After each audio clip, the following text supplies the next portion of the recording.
सफ़र से इल्म और तजर्बा हासिल होता है और इल्म इंसान को कामयाब बनाता है।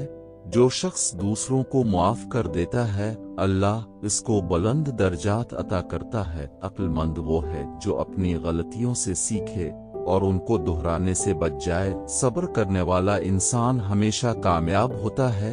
इल्म बगैर अमल के बेकार है और अमल के बगैर इल्म कामयाबी नहीं दे सकता।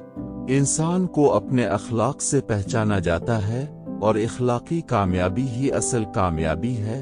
वो जो दूसरों की भलाई के लिए काम करता है, अल्लाह इसे हमेशा कामयाब रखता है। कामयाबी वो है जो अल्लाह की रज़ा हासिल करने में हो, न कि दुनियावी माल व दौलत में। मुश्किल वक्त में हिम्मत और साबित कदमी दिखाना कामयाबी की निशानी है।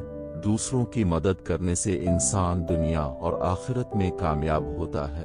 कामयाबी के लिए दिल में सच्चाई और नियत में इखलास जरूरी है।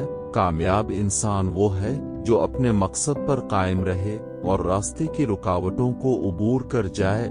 अक्लमंदी ये है कि इंसान कम बोले और ज्यादा अमल करे। ये कामयाबी का राज है। दुनिया में वही कामयाब होता है जो दूसरों की बेहतरी के लिए जीता है।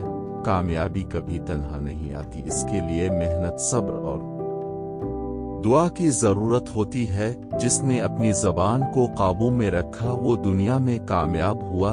कामयाबी हासिल करने के लिए खुद पर भरोसा रखना जरूरी है। दूसरों की इज्जत करने वाला हमेशा कामयाब होता है। कामयाबी के लिए इल्म हासिल करो, क्योंकि इल्म तुम्हें हर मैदान में आगे बढ़ा सकता है।